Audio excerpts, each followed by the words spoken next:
most of us in our bodies and in our minds, we can tell when something is off. Like we can literally feel when something is off.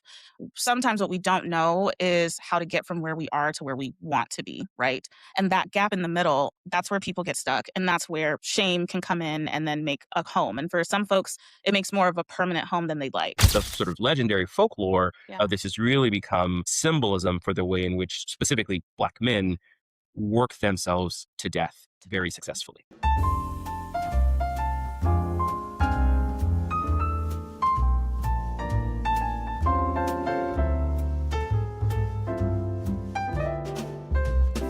Hello. Welcome, Hello. everyone. This is The Wait and the Wonder. I'm Jason Herndon. I'm a licensed clinical psychologist. And I'm Philicia Ross. I'm a clinical social worker and a licensed mental health professional. This is where we take what's buzzing in pop culture and relationships and look at it through our therapist's eyes, not to diagnose the internet, but to explore the nuance that gets lost in hot takes. Absolutely, because usually we know that there's more to the story. That's right. So July is BIPOC Mental Health Awareness Month. And so we'll be talking about the mental health journey this Mhm. month. And in this episode, we're going to focus on the history, access, and stigma surrounding mental health. Absolutely. So, disclaimer, while we are both licensed mental health professionals, we just want to let you guys know that we are not your licensed mental health professionals. So, these are purely our opinions. Some of the stuff is fact with this particular episode, Yeah. but when you see us and you have further questions, we really encourage you to reach out to your own mental health provider. If anything that we say sparks something, please reach out. Of course, ask us questions if you'd like to, but we do not give advice. We are therapists, just not your therapist. And we thank you for being here. Absolutely. Yeah, we're happy you're here. So before Yeah. we jump in, how are you doing outside of session? We're in a heat wave right now, so it's Oof. hot. It's gross. And so, but outside of that, I'm good. I'm off for a couple of days going into this holiday weekend. So by the time folks see this, I think it'll be next week is when we drop this. But Yeah. yeah, going into the holiday week, I'm doing okay. I know we've been discussing burnout and I've been navigating that and like really trying to just, figure things out and like breathe. So I'm happy that I have the next couple days off. What about you? How are you outside of session? Yeah. Yeah, Your it's boy is scattered. yeah, I know. I was like, "Your little stretched friend? It's Yeah, okay." scattered. So we are laughing. What you don't know is I got a text message a little bit earlier that was like, are you coming to the recording? Did you I was get like, the link? And I fully "Yeah." thought it was the 30 minutes later that we would be recording. And I would say like 75% unprepared. It's okay. He's fine. He's fine, you guys. But He's we're making totally it fine. here we are, right? I We're doing know. okay. I think for the most part, I've been talking a lot about burnout too, thinking a lot about burnout. I'm doing all right. I think, again, I'm really Mhm. focusing on the patient's side of things. Yeah. I was able to sit down today and do my kind of monthly review where I just Oh, reflect, look nice. back on the past month and think about like, okay, like how did things go? Like what did you accomplish? Like what did not Mhm. get accomplished? All that kind of stuff. And so it's always just a helpful reframe because I tend to default to like, I obviously did nothing. And so then I'm Yeah. able to like flip through my calendar and like, oh, I did like a lot. And so, yeah, that was a nice sort of like level set earlier today. And so, yeah, I'm Good. ready to move into this holiday weekend. It's a long day today, but getting it. I'm happy you're here. Do you have any new offerings that you'd like to tell the people about? No, Is it the same ones from before? That was so it fast. Got is it. the same ones from before. It is. Yeah. So a part of it is so fun fact, one of the ways that you navigate burnout is by Mm, taking things off of your plate, right? Like yes. rest does not fix burnout. Burnout is not Mhm, about not getting enough rest. Burnout is about doing too much. mhm. But yes, I still am offering consultations, and the new like practice alignment, a practice consultation package is up on the website under professional services. So if you are Yes. interested, please go take a look. I'd be happy to chat and see if you're the right fit. Absolutely. Yeah. Yeah, good. I just wanted to check. As for Village of Sound Mind, holding space is back this month. I'm actually really excited. We took a Oh. little, yeah, I took a little breather. I'm also launching kind of my membership circle. Not kind of, it is like a membership circle. Hmm. And because the regulars that were coming to holding space had asked for space to land in between, Hmm. our sessions. So what I've decided to do is format it so that like quarterly, because again, as Jason said, burnout is taking things off of your plate. So for those who have never seen us before, holding space was something I started in 2025 in January, where I held space for folks. I would talk about a specific topic, and we would just have like 90 minutes to chat about it and learn about it and understand from vulnerability to navigating relationships. Jason has come in to talk about father wounds, and that was really great. And It really so was. yeah, it was so I'm glad. I'm glad you liked it. Yeah, we have a great time. And so, been doing that for about a year and a half, I guess, really, no, yeah, year and a half and some change. And so, finally got to the place where I'm like, okay, every month. And then with other things that were pulling at me, my health has shifted. I was like, you know what? I don't know if I can do this every month. Mhm. So what I've decided to do is for those who want to be members of the Grove, I will have holding space every month, and then for the public, we will do holding space quarterly. So I love that. that. Thank you. I'm learning. I'm learning as I navigate burnout. So that is launching at the end of this month. So holding space is an affinity space for Black women. Women of color are welcome. All women are welcome. We just ask you to recognize that it is a space that is curated for the Black women and their experience, Black women and all their intersections and all their identities. So if you are Black and non-binary femme, you are welcome as well. So yeah, I hope to see you guys at the end of July because I'm Yeah. really excited that we're back. So yeah, that's Same, what's going same. I on. really can't plug it enough, honestly. So Thank you. I've been to one. As Felicia said, it is not a space for men. I honor that. So it was also an honor to be invited. And it's just such a powerful, Thank affirming you. place. So if you have a chance to go, please go. I think that you'll really get a lot out of it. I got a ton out of it and I just did it the one time. So Thank yeah, if you you. get the chance, you should come. I I loved it. appreciate you saying that. It's honestly like my favorite facilitation that I do. I really Yeah. enjoy it. Yeah. Thank you. All right. So Jumping in the mix. we're jumping in the mix. So I know it's important for us to kind of start out with the foundation because mental health for Black folk and non Black people of color looks very different than our white counterparts. And the history is also very different. Most of us in our bodies and in our minds, we can tell when something is off. Like we can literally feel when something is off. Sometimes what we don't know is how to get from where we are to where we want to be, right? And that gap in the middle, that's where people get stuck. And that's where shame can come in and then make a home. And for some folks, it makes more of a permanent home than they'd like. So we tend to be, as humans, so socialized to figure everything out on our own time that we treat needing to be walked through it like a weakness. And I think that shows up the most in communities that have been marginalized, right? But it's a very human thing sometimes to just not know, right? And people know what's going on with them. And so when you don't know how to get from point A to point B, that can be disorienting. So I want to be clear about like what we're doing here and like what we're not doing here. Again, like we're not presenting this to fix anybody, right? Because at the end of the day, you scrolled and you came across us and you don't know us, right? So Jason and I are not here to fix you at all, but we are here to hopefully give you some insight so that you can cross the bridge of uncertainty if you have been on the fence about mental health and therapy and what it is. That is what I think we are both hoping to do to kind of take down some of the stigma, the curtain of the stigma, and demystify a lot of things that come up for marginalized communities around therapy. So before we can walk with you, we have to be honest about why this particular walk is and feels so much heavier for Black folk and POC communities. So I'll start at the root because I think there's a lot of caution whenever I Mhm. talk to um, communities that have been marginalized, especially Black people, simply because the earliest mental health diagnoses for Black people were tools of control, right? I encourage you guys to look up, I don't even know, drapetomania. I Is that always what it heard it's like is? drapetomania, but maybe I don't know if that's right Drapetomania. either. Yeah. And you Uh-huh. see how ridiculous it sounds because it was fake as Yeah. fuck. Like, fake as It's like true. the fact that we can't even pronounce Yep. it, and we weren't the children that George Bush left behind. Okay, No. we were past it. So, drape drapetomania or Hmm. what you said, Drapetomania. Uh-huh. drapetomania. I'm just like, geez, it was a made up like 1851 diagnosis for enslaved people, those who were in chattel slavery who sought freedom.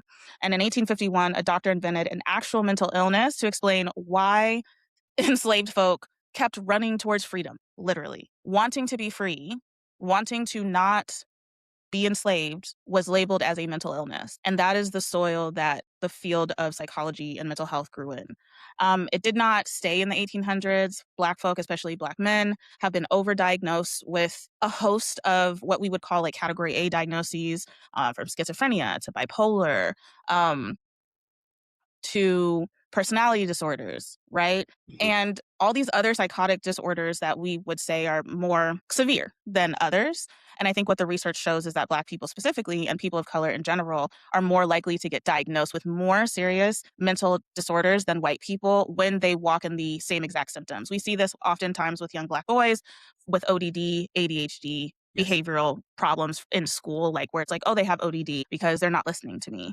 Oh, they must have ADHD because they can't sit still, right? And so they get the heavier label and it starts so young that sometimes I think people are waking up to it, but to say that all of these Black children, specifically our Black boys, have these disruptive behavior disorders instead of like seeking below the surface of like, well, what is actually going on, what's happening in their environment? How are you, like, are you speaking their language? Are you speaking in a way that they can understand? Are Mhm. you asking them what's going on instead of just putting a label on them and trying to put them on meds? Like, you are now saying that a hurt kid is now a bad kid. And when our pain shows up as anger, or what they like to call, I heard this in school a lot, non-compliance was a big word. Uh-huh.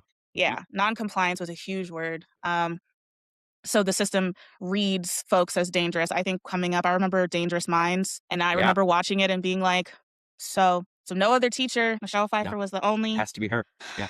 Has to be Okay, her. cool, Yeah. cool, cool, cool, cool, cool, cool. I mean, your Yeah, points are good ones, and it's yeah. with children especially. We have been Mm, seeing this more, and for many years, as far as that goes, and so it is true that children are more likely to be diagnosed with what we call these disruptive behavior disorders. You've mentioned some of them, right? mhm, So, oppositional defiant disorders. If you ever heard anybody talk about ODD, mhm, conduct disorder, right? mhm. Sometimes antisocial personality disorder, which Yeah. presents all kinds of problems because that's actually a diagnosis of adulthood and not a diagnosis This for is of children. children, But but that they doesn't will stop try to people say, from giving it to children. yes, Um, yes. they are far less likely to be diagnosed with a trauma disorder, which often Mhm, can better explain the symptoms that we are seeing, or ADHD, which often mhm. better explains the symptoms that we are seeing. And also, trauma and ADHD tend to hang together. Yes, they do. And so this is definitely, some of the bias that we see, I think, on the side of psychology, right? One of the unique things about psychology is that we do a lot of assessment, right? Psychoeducational, psychological assessment, and there is a historical bias there too, right? There is a long-standing bias with Mhm, intelligence and educational testing, where in which what we see is Black people, adults and children, tend to score lower on IQ tests, educational testing, not because they are less educated, not because they are less intelligent, but because there is bias built into the tests. mhm, That comes from the beginning. Many of the mhm, first, tests for IQ were really developed and then skewed around this idea that white people are inherently smarter and therefore better than Black people. And so we need tests to prove that. mhm, And if we need to sort of like shape some of the data and responses to make sure that the truth is known by mhm, everyone, we can do mhm, that. Right. And so that mhm, is where we've started. I think the bias that exists in these tests now is far less intentional, mhm. right? But it has been very hard to Yeah, you remove. can't, Some of it's it is been difficult. language Yep. based, some of it is Mhm, cultural. One of the mhm, examples that I was taught when I was becoming a psychologist, trained to be a psychologist, was that, early on, if they'd show you a picture, you have to pick a word to say the picture. This is for a child's intelligence test. And if you said bucket, you were more likely to get the question right. But if you said pail, right, which is a term I heard growing up, in Texas, mhm. because my grandmother's generation and beyond, Yeah. big country, right? Right? They said Yeah, pails, they say pail of pails, yeah. water, right? That Pail kind of of thing, water, right? yeah, But mhm. that answer was likely to be wrong, right? And so it is Mm, not that you do not know what a mm, bucket is. It's not that you don't know what the function of this container is. It's that I mhm. call it one thing and you call it a different thing. Yeah. And then a decision gets made around what is correct and what is incorrect. And then that has, right, ripple effects, right, on how smart you think you are, what you're qualified for, what kind of tracks you get educationally, so on and so forth. And so this is sort of an ongoing issue. We've been working on it for a long time. There have been strides made, but the bias is still there. Yeah, I thank you for bringing up, Hmm. psychology as a field because I come from the field of social work, which Yeah, is I'm not gonna say, I guess I could say fundamentally different in how we got started, sure. um, Hmm. because of, we take a systems perspective mainly, and we are looking at, like, okay, what is impacting the human, right? Like, what, if your behavior, so for example, we were talking about kiddos, I'm seeing a kiddo in school, my first thought is not to say, like, okay, well, they're just oppositional defiant or anti, like, I'm not even going there. I'm like, "Well, what's happening at home?" Hmm. Right? And we also have our own things that, absolutely are not great. So social work, a lot of folks can look at us as agents of the state because a lot of people associate social Yeah, workers through CPS because that right. was welfare was a main function. At one time, I think it was really the only function of social workers. So, I think of the movie Claudine where Black folks would see a social worker and be like, all right, I got to hide all my stuff because you've got to report this back Hmm. to the state because I'm on welfare and you're supposed to be here to tell me how much money I can have. That was really big in the 60s and the 70s. I know if we go further back, social workers really enjoy to tell the whole house story of Jane Addams and the settlement houses, all of that. We hold up Mary Richmond as the mother of casework. But what we say a whole lot less that a lot of those spaces were never built for Black folk and people of color. Hmm. So a lot of Black women and Black men went to go build their own that could service their communities. And we saw this with Ida B. Wells. So a lot of Black social workers that I know claim Ida B. Wells as our mother of social work, not Hmm. Jane Addams. And I know a lot of folks just know her as a journalist. If you look her up, she's mainly known as a journalist, but she, for the anti-lynching crusader, and she was that. But in 1910, right in the thick of the Great Migration, Ida B. Wells and her husband opened up the Negro Fellowship League on State Street in Chicago. So that was one of the first Black settlement houses in that city. And she built it because the white institutions, the settlement houses of the day, would not serve Black men coming up from the South. And so she gave them a reading room, a place to sleep, help finding work. And she had already been a county probation officer, I believe. So she had seen up close what happens to Black folks the system decides to manage instead of actually deciding to help. And that is the core of what social work is, right? That is Yeah. kind of what we call the person in the environment before anyone stitched that term into anybody's syllabus.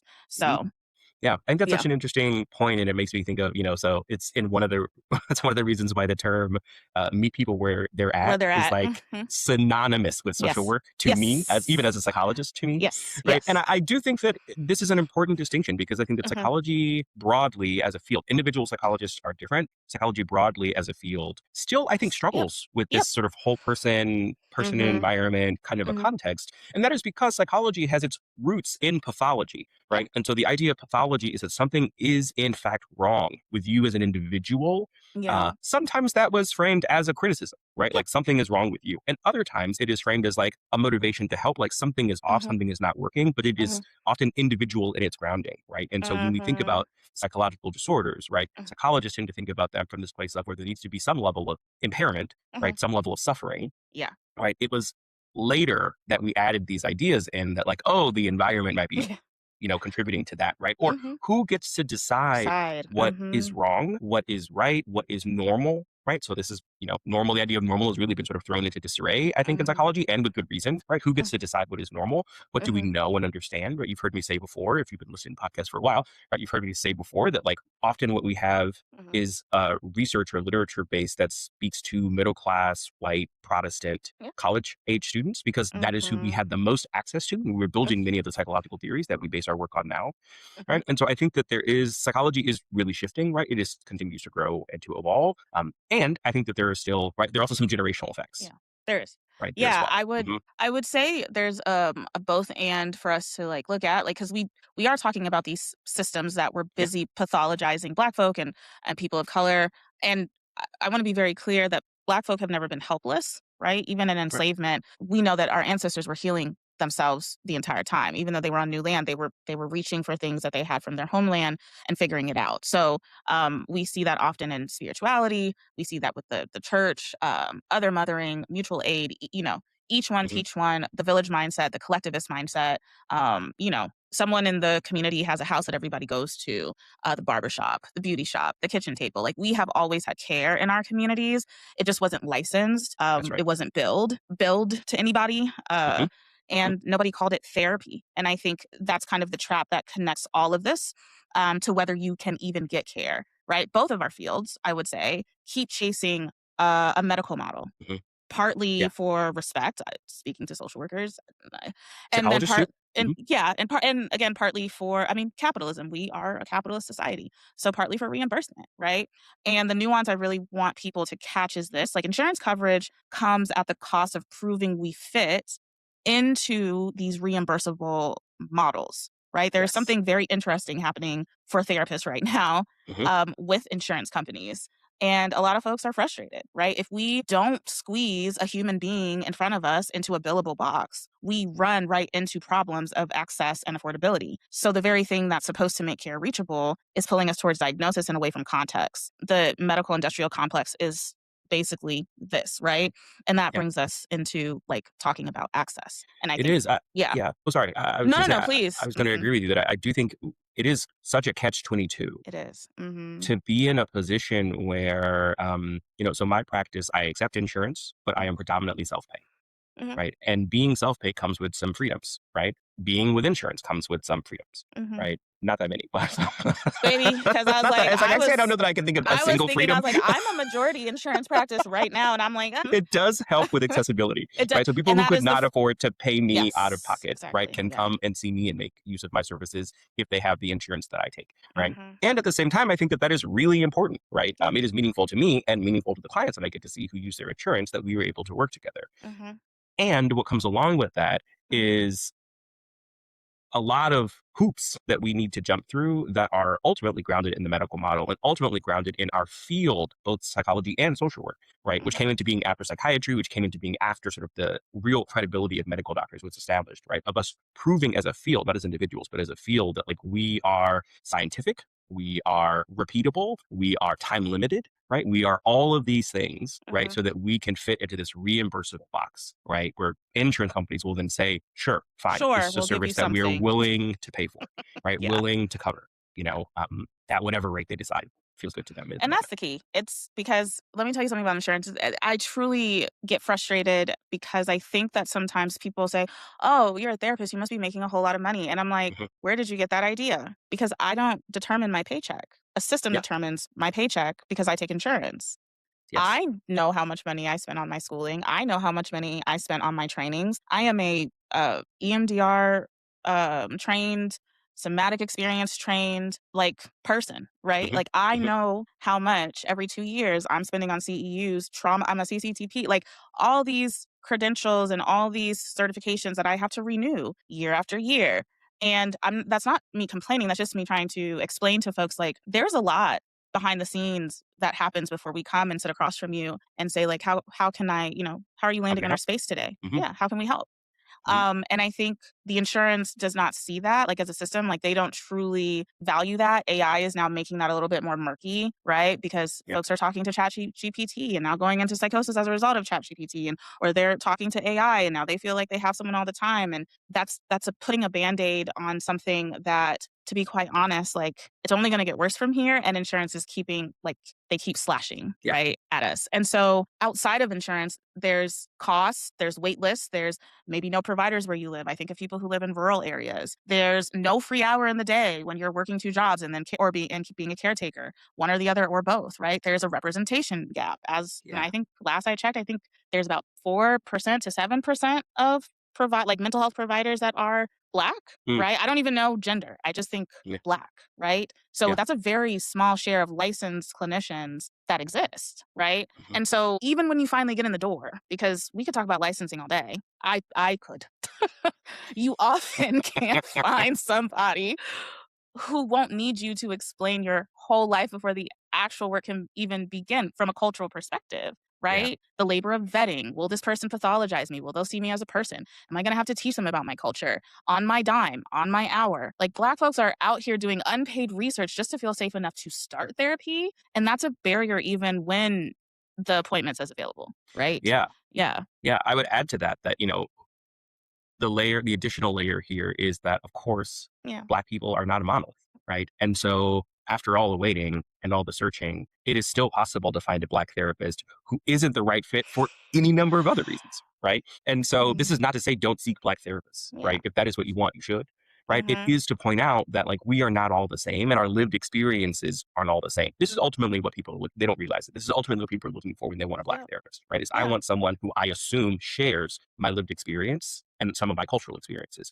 And in many ways, that can be true, right? Mhm. As Black people, many of us have similar experiences, right? Mhm. But one of the things that you and I have talked about is like your Caribbean heritage and how that is Mhm. actually very different than my heritage, right? And Mhm. so if someone is looking for someone with a Caribbean heritage, a Caribbean background, I would not maybe be a great fit for that, right? Mhm. But the assumption Mhm. just might be, well, he's Black and I'm Black and we'll And make here it we work. go. And Hmm. and even taking it a step further, Hmm. I am first gen. So That's right. if you Yep. ask me what pair, I don't know. I don't know. I was never never know there, babes. I'm from Oakland. I was born in Oakland. I grew up majority in San Diego, California.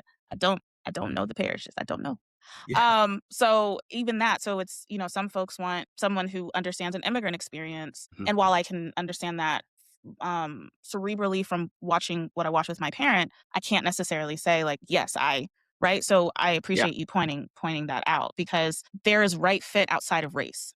Yes. right? Hmm. And so I think that's really important as well. Like misattunement is its own access issue, which is what we're talking about. And if the only care you can reach misreads you, misdiagnoses you, or flattens your context in any way, then technically, yeah, you quote unquote got care, but you still didn't get help. Those are two different things. That's right. And even me, like, because I think I tell everyone, like, when you walk into, if you're looking for a therapist, ask them if they have their own therapist, Hmm. right?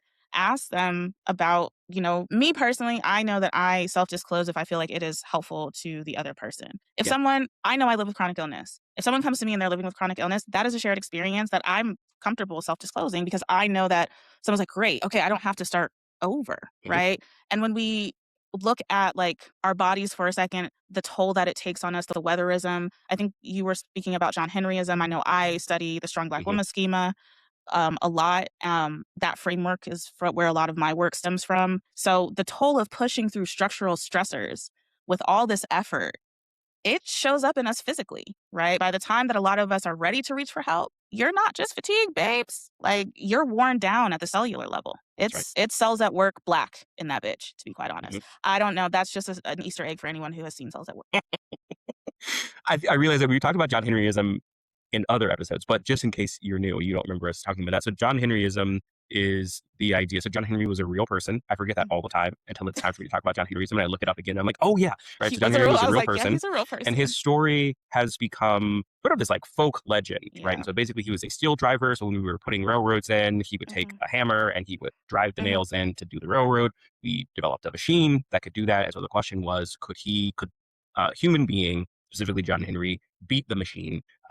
It went, steel rod for steel rod. John Henry won. He was faster than the machine. He finished the work faster, and then he promptly died on the spot I bet he from did. overexertion.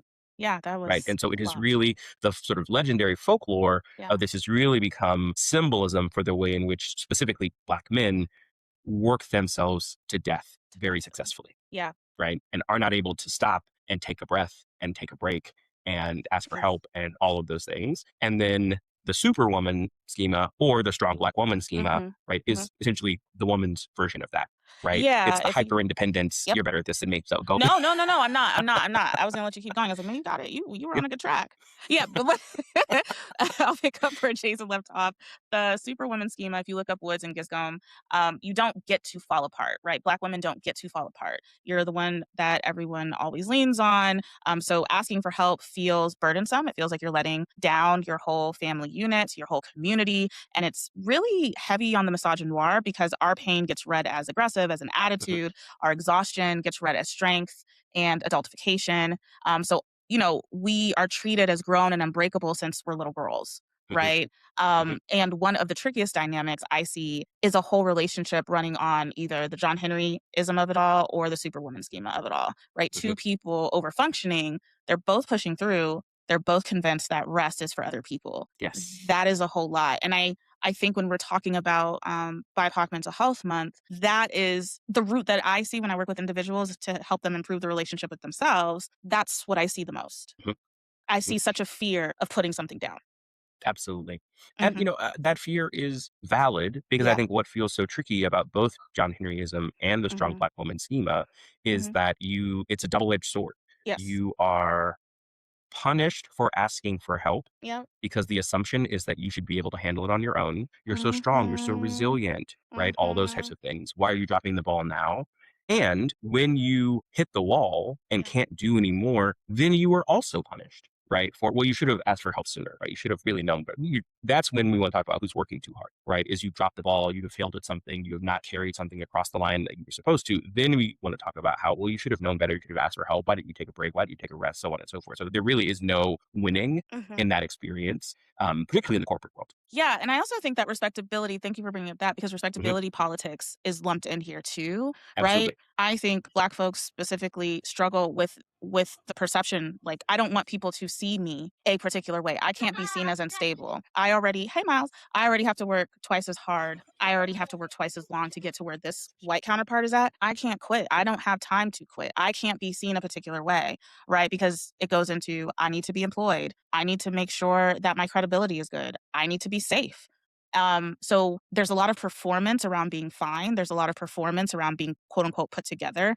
Yeah. And that performance in itself is very, like, exhausting, and in this world, it's also sometimes very strategic for, Black folk and POC folks, especially Black folks, it's a both Mhm. and. I always think back to the oh my goodness, the Scandal. Have you seen Scandal? Yeah. Uh-huh. Okay. So where, Olivia and her dad Joe Morton is an incredible actor. He really is. He's I an wish we saw him more stuff, but I know, he's an incredible actor, and so he's giving her the, "I told you that you had to be what?" And he's mhm, like, "I can't hear you." I'm like, "Mm." And that was I mhm. remember at the time that was such a big deal because it was almost as if Shonda Rhimes had let white America in on a Yeah. secret. And, like, Yes. Black folks, some Black folk were really upset. They were like, "We don't want them to know that. Mhm. We don't want them to know that." And I remember when that episode came out, and I was like, "Mm." Yeah. Yeah, but that's Mhm. exactly what it is for folks, and I think this idea of, like, if I get help, right, like, what does that mean for me? What does that Absolutely. say Mhm. about me? And then, friend, we have to talk about church. We have to talk about faith. Yeah, let's do it. So let me preface this with saying I think that the Black church held Black folk down when nothing else in this country could and would. And sometimes just pray about it became a way to defer a real clinical need. It's so interesting. I went to go see, it was my mother's birthday last weekend. Hmm. We went to go see Happy Joe belated Turner's. birthday. Yeah, thank you. I'll let her know she was very happy. We had a great time. We went to New York City to go see. We had a great time. She's just was frolicking through the streets. She was having big fun in New York City, which is where she is from. So she was, "Oh, Felicia, and you doubted it." I'm like, "Okay, girl. We got to get to this play." We went to go see Joe Turner's Come and Gone, which is a play Okay. that is featuring Cedric the Entertainer and Taraji P. Henson. Oh, But it was but the like the faith themes throughout all of it was so prevalent because mhm. there was like a praise dance in the middle of it. Like not a traditional praise dance, but just Mhm. them dancing and watching Black Joy on stage in that way. I got very emotional, but I'm Yeah. also an emotional person. I'd be crying. Also, Um, yes. yeah, I'll be crying, 2 y'all. things I can be do. true. Two things are true. But it honestly was a very moving scene because you're watching them just sing spirituals and sing hymns, and Mm, I do feel that source of inspiration, and I do think that that's a part of our roots, because I lived in a duality. Yes, my mother is, came here from the Caribbean islands, but my father is mhm, Black American, and I mm, spent a lot of summers in Illinois, and so I spent a lot of summers in church. mhm. So the way that it's just kind of like, well, we'll just pray about it. Like, don't worry about it. And it's not knocking anybody's faith. I think that Mhm. there is I think there's something to that, right? Of knowing that you can always be grounded and you can always come home to a place. I also think that there's a lot of spiritual bypassing that happens when it comes to mental health. Yeah. And I'm also saying that I've never believed that faith and therapy were supposed to be like either or, right? The church Yeah. can hold your spirit, absolutely. And a clinician can hold your nervous system. I believe that Mhm. that's okay. Yeah. I would agree, it's such a nuanced conversation because as you said, I think that in many ways the church was that place when Yeah. we did not have access Yeah. to these different types of services, when these services didn't exist, when they did exist, but they were for white people and not for Black people. Right? Like, the church is where a lot of this happened, Mhm. and I think what we begin to see more and more and more over time is that more churches are our allies as mental health Mhm. providers, as Mhm. opposed to our adversaries. That has at times been true in the past and can sometimes still be true here, Yeah. right? I don't think anyone is suggesting that you should not pray about your challenges if you are a praying person. I think sometimes the way the message lands is that if you seek out additional help, whether that's Mhm. certain types of medical help, I mean, I grew up in Texas and then went to college in Louisiana, lots of different churches, like all that kind of stuff. I once heard someone Mhm. say, like, drink juice that is going to, cure your cancer, right? So there are also churches that are saying, like, you need to pray harder and you don't need doctors, Yeah, you don't and need you don't need medicine, doctors or right? You don't need, anything, and yeah. you certainly don't need therapy. I Mhm, think mm, sometimes that is the way that the message lands, and that can be really challenging because it feels mhm, like, well, then I'm maybe betraying my faith, right? mhm, Or am left wanting in terms of, if I believed more, if I prayed yeah, harder, if I was more observant, if I was yeah, whatever, then like I wouldn't be struggling with depression or anxiety or mhm, bipolar disorder or schizophrenia or er, any of the other disorders, right, that I might be mhm, struggling with. And so I mhm, think that can obviously put people in a really tough place where it feels like, well, yeah, now I have to make a choice yeah, between my faith and my mental health. And as you have said, like, I think that that's a false binary, right? Like, I I don't think actually that's think a we have to huge choose between the two, right? I'm a firm believer that, like, good therapy is your blessing, friends. bum, yes. Put that on the YouTube. Put that on a shirt. Good therapy is your blessings, friends. I'll say it again, that belongs on a Yeah, shirt. That was real good, friend, come yeah, hallelujah. thanks. No, that Jotting was that one. really good, that was Yeah. really good. That was really good. Yeah, you ate that. I'm also thinking of, like, the protectiveness also, right? And where it Yes. comes from. And I'll say it pretty plain, like, the way that we hold mental health close is not ignorance and it's not a weakness at Mhm. all. I do believe that, the trepidation to see someone comes out of survival. It's a survival strategy. We named at the top of, like, they literally made up a diagnosis to, like, explain why enslaved folks want to be free from being enslaved by another Yeah. person. So there's a lot of distrust, Mhm. right? There's a lot of distrust around mental health. There's a lot of distrust around therapy. And maybe, I think our generation and beyond are kind of waking up a lot more. Mhm. I will say, as millennials, I know that we were kind of the ones that be like, look, y'all, like, that's a lot of, I do not. We gotta do something different. It's just Mhm. not working, babes. Yeah. And so shout out to millennials. I know that, like, we get like woohoo. I know we've been through a lot. We've been through the ringer, We but we truly did have. do this. We did do this well. Yeah. And the history, especially in Black history, Tuskegee experiments, Yes. forced sterilizations in Mississippi, Mm. folks getting institutionalized for jaywalking, for being inconvenient. Like, we did not decide to trust the system for no reason. So the both and is like the distrust has protected us, truly, Yes. Mhm. right? And it can also keep us from care that would actually help us. Both can be true at the same time. This Absolutely. idea of, like, what happens in this house has to stay in this house. For a lot of us, that was really never about secrecy for secrecy's sake. Like, as a social worker, I understand that very clearly now. Mhm. It's, hey, they can come take you away and I will not be able to find you. Mind That's you, right. our history as Black folk, families were literally broken apart. So after, slaves became quote unquote free, enslaved folk became free, they're searching, going across the South, coming up into the North, trying to find the Midwest, trying to find their family, trying to Right. find who they have been, like, taken away from. And so I absolutely understand that we have a rich history with survival in a world where a system can break us apart very easily. Privacy does become protection, and I definitely understand why Mhm. mental health and therapy and seeking help is hard to do. Right.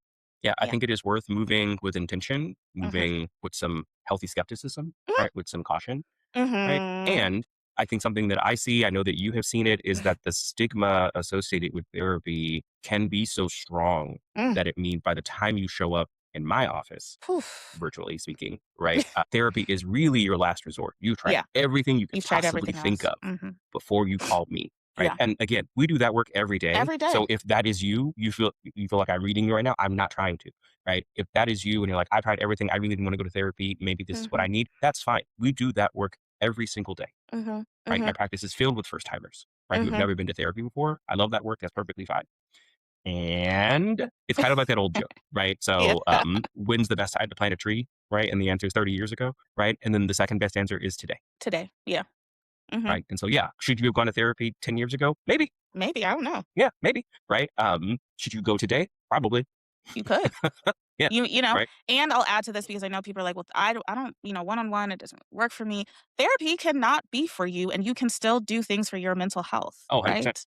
right? I am the believer that, like, therapy may not be for everybody, Mhm. but evolving and getting to know yourself and doing therapeutic things and understanding your mental health and having care around your mental health, just like you go to a physical once a year. When's the last time that you actually asked about how you're doing? Mm. When's the last time that you sat down and was like, "Dang, like, how am I really? How do I feel? Do you know feeling words?" I know we're in a Yes. literacy crisis, but, like, feelings wheels Mhm. are all on the internet. I'll even They are. link we can link them in the show notes, no problem. Yeah. But, like, do you Yeah. know how you feel? Do you know how you feel in your body? Do you know, Mhm. like, how your brain is, like, how you think about things? Like, are your thoughts more negative? Are your thoughts more positive? Are you stressing? How's your body? Are you in Yeah. pain, right? Because something I do know is the more that you put off your mental health, the more that your body will wake it up Yeah. Clinical supervisor of mine used to say, it's going to come out one way or another. front ways, back ways, slant ways, right? Like we cannot keep these things inside of our bodies, right? They will come Mhm. out. It will come out. Mhm. So that's the terrain that I had. But, I think history, yes, taught us to be careful. I think Yeah. access does make it hard to get into the door. I think stigma taught us to armor all the way up. And still, here we are. You can still Mhm. get curious. You can still show up. You can still want more for yourself than what you were handed. And that right there, I think, is the wonder inside of all the weight. Absolutely. Absolutely. Yeah. So if you like this, you're in for a treat because in our next episode, in a Hmm. couple of weeks, we're going to then talk through how you go about finding a therapist if that's what you want to do. Yes. Yes. And what some of the other options are. Are. That point was actually a great one. So I'm going Thank to be you. thinking too about like some of the other ways that you can do therapeutic things if you don't feel Yeah. quite ready to commit to To therapy, or commit you can to find a one-to-one therapist or therapy. whatever it is. Yeah. And group therapy is a thing, Mhm. sister circles, Absolutely. men circles. Yeah, and I think we also probably will talk about coaching because I can already hear us getting a question about coaching. So we will Yeah, talk about and we coaching, should. which me and Jason Mhm. actually do not, we're not one of those therapists that neither one of us, we have Yeah. coaches. We told you about the coach that Yes. brought us together. That's right. If you've been listening to Mhm. episodes. So yeah. And we Yeah. know some great coaches who are very mindful of mental health and would never try to pit us together or pit us That's right. against each other, I should say. Um, do you want to did you consider this for this part one? I feel like we did a lot of the nuance already. We did. We I did. think we did a All right, pretty y'all. So good job. we'll do did you consider this probably next time? Yeah. But, why don't you tell me from our part 1 what you are taking with you today? I think it's the reminder or this reframe Mm, of stigma as protection, mhm, right? I mean, I already knew that it wasn't unreasonable and it didn't come from nowhere, mhm, right? But I think this idea of protection is a really useful frame mm, to think about sort of when do you want to have your guard up and when do yeah. you feel like it's okay to let your guard down and how do you make that discernment in different situations? Yeah, that's a great question. So I like how you phrase that. Mhm. Hmm. I think that I'm sitting with the fact that, like, being careful is not a flaw. I think, Mhm. right? It's not a flaw at all. We came by our caution honestly, right? Yeah. As a people, and still choosing to reach for care anyway in a system that gave us every reason not to is not weakness at all. I think that's Mhm. some of the bravest work that there is. It's radical, Um, truly. it's very radical to decide, yeah, fuck the system, truly, because other people have decided that they are going to, you know, I'm not going to join them, but I'm going to beat them in my own way. And there is like some incredible Black and Brown, Asian, Indigenous, like folks of all shades, folks of all races, folks of all heritages that have like truly said white supremacy and F systemic oppression for mental health, and let's make sure our people really get their needs met. And Yeah. I think that is radical for all of us who belong to a marginalized identity and community in any way. So that's what I'm Yeah. taking with me. I think we're really dope actually. 100%. There are some 100%. phenomenal psychologists, social Yes. workers, LMFTs, LCMHCs, LPCs LCPCs. of color. Yeah, Mhm. who are doing incredible research, incredible Yeah. therapy, incredible training. Mhm. And so, yeah, we Incredible celebrate work. them all. Yeah. Yeah. Yeah. So, yeah, this is a great kickoff to BIPOC Mental Health Month, also known as BB More, National Minority Mental Health Awareness Month. Yes. It's a lot. Mouthful. Mouthful. We absolutely want to hear from you. What did you learn about mental health growing up? What made it feel safe or unsafe to reach for help? Please come talk to us. Like, come in the comments. You can find us on Yeah. Instagram at Wait and Wonder Podcast. You can find us on YouTube at, I think is it The Wait and The Wonder? Or am I getting that wrong? Yes. Okay, great. Nope. And you Podcast. can, Yeah. At okay, Wait and Wonder Podcast on YouTube. Wait and Wonder Wait Podcast. and Yeah. Wonder Podcast on YouTube. I always get it wrong. Don't ask me why. It's so many. And you can It's a lot actually of find us words. on Yeah. TikTok. I'm not going to say where it is. It's going to be in the show notes. And make sure Totally. that you come back for part 2, where we will get very practical about how you can actually choose a therapist, maybe things that you need to think about for yourself and start the work if you have been on the fence. Yeah. So hopefully we can help you make that decision to jump on over. Again, we're not your clinicians. This is not perspective, but we also hope that you do think about your mental health a little bit more than you have been because you are worth that. So until next time, hold the wait. And find the wonder, friends. Bye. Bye bye.